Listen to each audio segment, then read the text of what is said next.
Bonjour, vous avez accepté de participer à l'étude VAMOS pour valider une échelle de dépistage du mésusage des opioïdes en soins primaires. Ce tutoriel de quelques minutes va vous exposer les éléments clés de l'étude et ce que nous attendons de vous.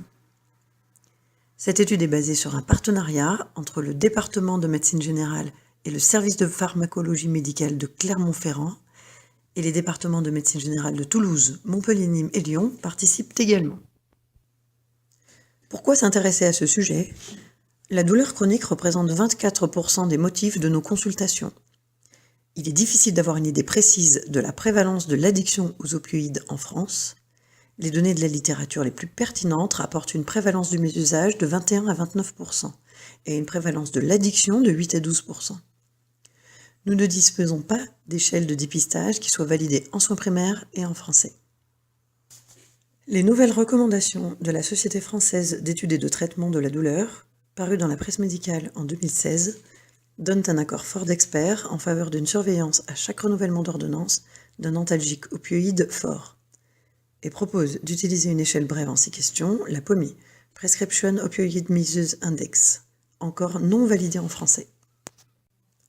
L'objectif de l'étude VAMOS est de valider une version française de cette échelle anglo-saxonne.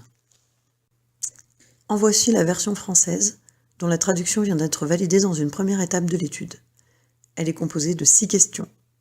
On compte 1 point pour chaque réponse oui. Un score égal à 2 ou plus témoigne d'un mésusage de l'antalgique. Avez-vous déjà pris ce ou ces médicaments antidouleurs en quantité plus importante, c'est-à-dire une quantité plus élevée que celle qui vous a été prescrite ? Avez-vous déjà pris ce ou ces médicaments antidouleurs plus souvent que prescrit sur votre ordonnance, c'est-à-dire de réduire le délai entre 2 prises ? Avez-vous déjà eu besoin de faire renouveler votre ordonnance de ce ou ces médicaments antidouleurs plus tôt que prévu ? Avez-vous déjà eu la sensation de planer ou ressenti un effet stimulant après avoir pris ce ou ces médicaments antidouleurs ? Avez-vous déjà pris ce ou ces médicaments antidouleurs parce que vous étiez contrarié, c'est-à-dire pour soulager ou supporter des problèmes autres que la douleur ? Avez-vous déjà consulté plusieurs médecins, y compris aux urgences, pour obtenir plus de ce ou ces médicaments antidouleurs ? Voici le déroulement de l'étude VAMOS. La validation de l'échelle repose sur 2 étapes clés. Nous allons comparer les réponses à l'échelle POMI aux réponses aux critères du DSM-5 remplies le même jour, c'est la phase test.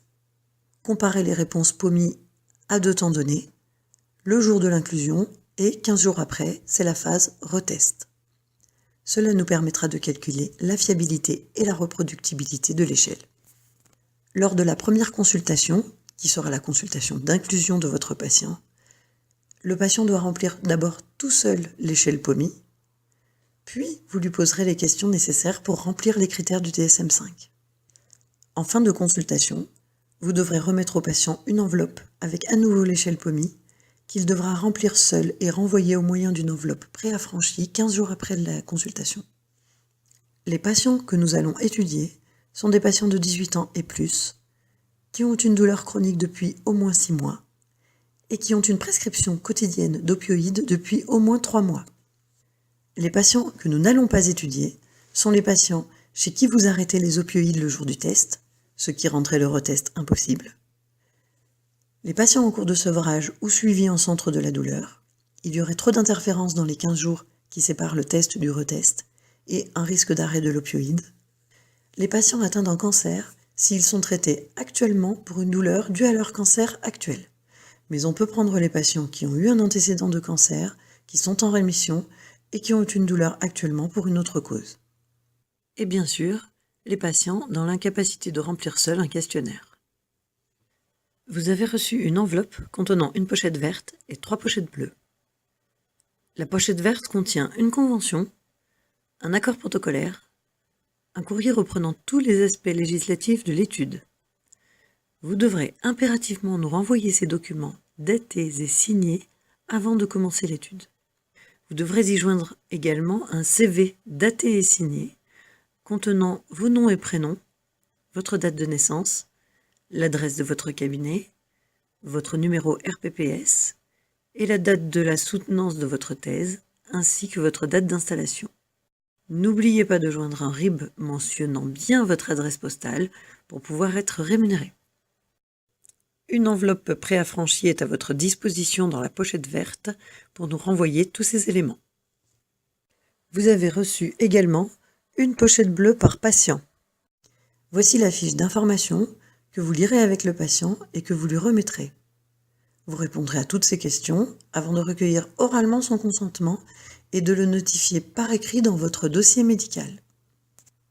Vous remplirez ensuite la fiche de déclaration d'inclusion du patient et vous nous renverrez cette fiche le plus rapidement possible, par fax ou mail selon votre choix. Cela va nous permettre de nous occuper de la relance du patient pour obtenir son retest dans les 15 jours qui suivent. Voici la fiche de test patient que vous lui remettrez et qu'il doit remplir seul absolument. Vous pouvez lui remettre pour qu'il la remplisse pendant que vous complétez la partie avec les informations sociodémographiques et les traitements qui suit, ou lui laisser quelques minutes pour qu'il la remplisse seul. Voici la fiche de test médecin qui va vous permettre de revérifier avec le patient les critères d'inclusion, puis de renseigner certaines données sociodémographiques ainsi que certains éléments sur sa douleur, puis de renseigner ses traitements en cours, et enfin de remplir avec le patient les critères DSM-5 après qu'il ait complété sa propre fiche test patient. Vous pourrez alors remettre au patient l'enveloppe de la phase retest qui contient à nouveau l'échelle POMI et quelques questions sur leur perception de cette étude, le tout à renseigner et renvoyer 15 jours après votre consultation. Il faudra qu'ils joignent un RIB pour leur rémunération. À ce stade-là, vous avez déjà scanné ou faxé la fiche de déclaration d'inclusion du patient et vous devez nous envoyer les feuilles de la phase de test médecin au moyen de l'enveloppe préaffranchie qui se trouve dans la pochette. Une rémunération de 50 € vous sera versée dès réception des documents de la visite d'inclusion, pour indemniser votre temps passé pour l'étude. La rémunération du patient de 50 € également lui sera versée dès réception du document retest. L'enjeu de cette étude, c'est une sensibilisation à la fois des professionnels de santé et des patients à ce risque de mésusage. C'est d'évaluer ce mésusage par un outil validé en soins primaires. Et puis, c'est une prise en charge plus précoce des problématiques addictives relatives à ces médicaments. Dans vos régions, l'étude est possible grâce à ces coordinateurs locaux à qui vous pourrez vous adresser quand vous le souhaitez. Et voici les 2 attachés de recherche clinique qui vont gérer le projet tout au long de sa réalisation. N'hésitez pas à les contacter pour toute question à n'importe quel moment du projet. En priorité, Valérie Battel, et en cas d'absence de celle-ci, Jessica Delorme. Et voici Aurélie Quirin, interne de médecine générale qui réalise sa thèse sur ce travail, et moi-même, Catherine Laporte, coordinatrice de l'étude. Je vous remercie de votre attention et de votre précieuse participation à cette étude. Je compte sur vous pour inclure le plus de patients possible. À très bientôt!